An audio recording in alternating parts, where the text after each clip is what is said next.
अगर आप लोग भी इस तरीके से प्रॉब्लम का फेस कर रहे हो तो आज का इस वीडियो में आप लोग डिटेल बताऊंगा आपको उसको कैसे सॉल्व करना है।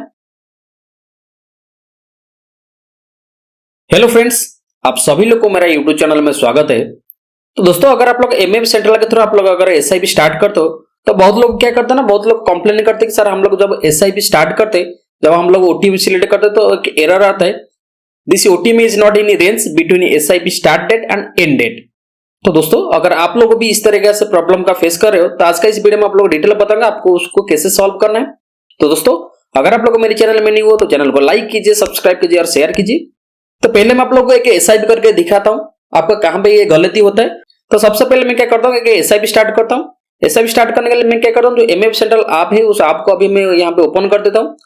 अगर आप लोग यहां पे न्यू एसआईपी चालू करना चाहते हो, अगर आपका पहले से कोई इन्वेस्टमेंट नहीं है तो यहाँ पे जो ट्रांजैक्ट है, ट्रांजैक्ट का ऊपर आप लोग क्लिक कर सकते हो। यहाँ पे आएगा आपको लमसम और एसआईपी आएगा, उसका ऊपर आप लोग यहाँ पे क्लिक कर सकते हो। जो म्यूचुअल फंड आप लोग यहाँ पे चाहते हो उसको सिलेक्ट करके आप लोग को स्टार्ट एसआईपी का ऊपर आप लोग क्लिक करके एसआईपी स्टार्ट कर सकते हो।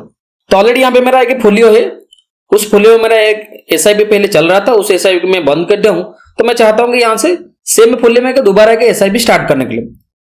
तो यहाँ पे मैं क्या करता हूँ, जो कनाडा रोबे का म्यूचुअल फंड है यहाँ पे मैं एक एसआईपी स्टार्ट करता हूँ। तो उसका अंदर में ऑलरेडी मेरा फोलियो है, तो उस फोलियो को सिलेक्ट करके मैं क्या करता हूँ ना, यहाँ पे कि इन्वेस्ट मोर के उसका ऊपर क्लिक करके एसआईपी में स्टार्ट करता हूँ।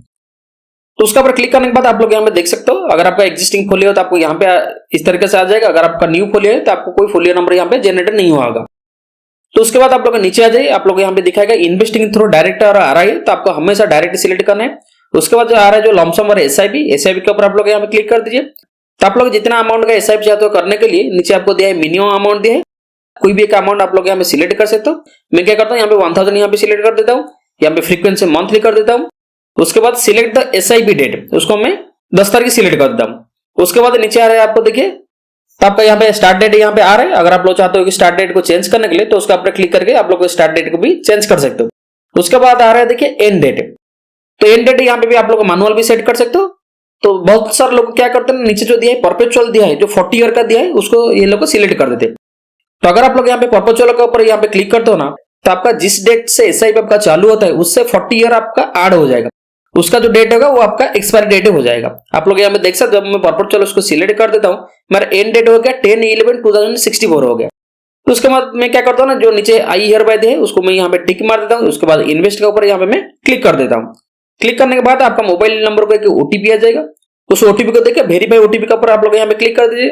अगर आपका पहले से ओटीएम रजिस्टर है तो आपको यहाँ पे ओटीएम शो करेगा। तो यहाँ पे देखिए जो सिलेक्ट पेमेंट मोड है, वन टाइम मैंडेट है, मैं क्या करता हूँ उसको सिलेक्ट कर देता हूँ। सिलेक्ट करने के बाद आपको नीचे आ जाएगा, देखिए आपका जो मैंडेट सेट हुआ है वो आपको सिलेक्ट करने के लिए आएगा। लेकिन इस केस में मुझे मैंडेट सिलेक्ट करने के लिए नहीं आ रहा है। ऐसा क्यों?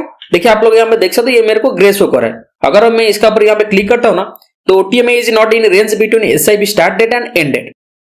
तो ऐसा क्यों आ रहा है? तो अगर आप लोग यहाँ पे देखोगे ना, एसआईपी जब मैं स्टार्ट किया तो एसआईपी स्टार्ट डेट है और आपका जो एंड डेट है आप लोग साइड में देख सकते हो मैं क्या सिलेक्ट किया हूँ।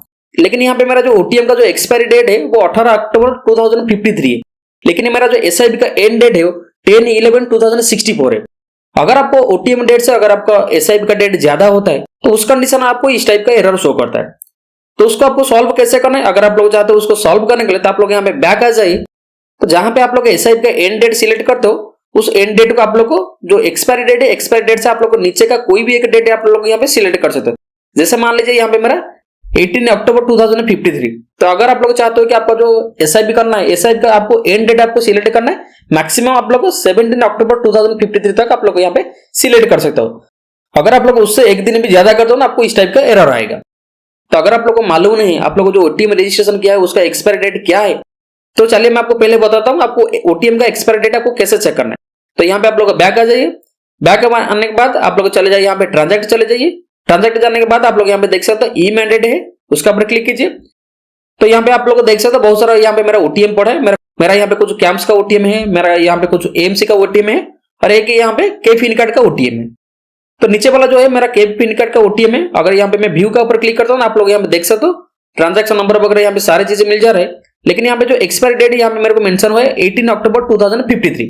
तो अगर आप लोग अभी भी एसआईपी स्टार्ट करते हो ना, एसआईपी स्टार्ट करने से पहले आप लोग जो ओटीएम रजिस्टर किए हो ओटीएम को पहले चेक कीजिए। तो उसी साथ आप लोग को एसआईपी का जो एंड डेट है आपको सिलेक्ट करना है। तो चलिए दोबारा एक बार मैं एसआईपी को स्टार्ट करके दिखाता हूँ आपको। क्या क्या सिलेक्ट करना है और आपको एरर को आपको कैसे हटाना है। तो फिर से मैं वही म्यूचुअल फंड हाउस में चला जाता हूँ। उसके बाद सेम फंड को यहाँ पे मैं सिलेक्ट करता हूँ, इन्वेस्ट मोर। उसके बाद आपको यहाँ पे आ जाएगा, डायरेक्ट सिलेक्ट कर दीजिए, देन एसआईपी जो अमाउंट है उसको सिलेक्ट कर दीजिए, आपका जो फ्रीक्वेंसी है उसको सिलेक्ट कर दीजिए, देन स्टार्ट डेट उसको सिलेक्ट कर दीजिए।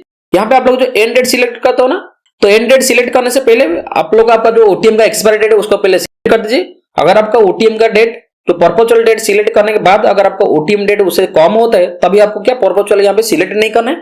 आपका ओटीएम का जो एक्सपायरी डेट है उस ओटीएम का एक्सपायरी डेट से आपको नीचे का कोई भी एक डेट आपको यहाँ पे सिलेक्ट करना है। तो आप लोग यहाँ पे जैसे देख सकते हो राइट साइड में मेरा ओटीएम का एक्सपायरी डेट में यहाँ पे शो कर रहा हूँ 18 अक्टूबर 2053। तो अगर आप लोग एसआईपी करते हो ना, उसका एंड डेट आपको क्या सिलेक्ट करना है, आइदर 17 अक्टूबर 2053 या उससे नीचे कोई भी एक डेट आप लोग यहाँ पे सिलेक्ट कर सकते हो। तो यहाँ पे मैं क्या करता हूँ, जो परपेचुअल है उसको मैं यहाँ पे सिलेक्ट नहीं करता हूँ, जो एंड डेट है उसको यहाँ पे मैं मैन्युअली सिलेक्ट कर देता हूँ, 2052 यहाँ पे मैं सिलेक्ट कर देता हूँ। अगर आप लोग चाहोगे तो 17 अक्टूबर 2053 भी आप लोग यहाँ पे सिलेक्ट कर सकते हो। सिलेक्ट करने के बाद नीचे जो टर्म एंड कंडीशन दिया है उसको मैं टिक मार देता हूँ। उसके बाद इन्वेस्ट के ऊपर यहाँ पे क्लिक कर दीजिए। आपका मोबाइल नंबर का ओटीपी आएगा, उसको देके वेरीफाई ओटीपी के ऊपर क्लिक कर दीजिए। आप लोग यहाँ पे देख सकते हो आपको यहाँ पे ओटीपी में आएगा, सिलेक्ट पेमेंट मोड, ओटीएम को सिलेक्ट कर दीजिए। आप लोग इस बार देख सकते हो जो यहाँ पे यूआरएन नंबर है यहाँ पे मुझे सिलेक्ट करने के लिए अलाउ करता है। अगर आप लोग उस मैंडेट को यहाँ पे सिलेक्ट करते हो ना, उसके बाद आप लोग पे बाय ओटीएम आपको एनेबल हो जाएगा। उसके बाद अगर आप लोग चाहते हो तो आप लोग उसको पेमेंट करके आपका एसआईपी स्टार्ट कर सकते हो। तो दोस्तों अगर आप लोग एमएफ सेंट्रल के थ्रू अगर आप लोग एसआईपी स्टार्ट करते हो तो एसआईपी स्टार्ट करने से पहले ये चीज आपको जरूर ध्यान में रखना है। तो आशा करता हूं आज का ये वीडियो आपको बहुत हेल्पफुल होगा। तो दोस्तों आप सभी को एक रिक्वेस्ट है, आप लोग जितना हो सकता है आप लोग वीडियो को शेयर कीजिए। तो इसमें क्या होगा ना, बहुत सारे लोग ये प्रॉब्लम का फेस करें तो उनको एटलीस्ट ये सॉल्यूशन मिल जाएगा कैसे क्या उनको करना है। तो अगर आज का वीडियो आप लोग अच्छा लगे तो चैनल को लाइक कीजिए, सब्सक्राइब कीजिए और शेयर कीजिए। फिर मिलते हैं नेक्स्ट वीडियो में। Thank you.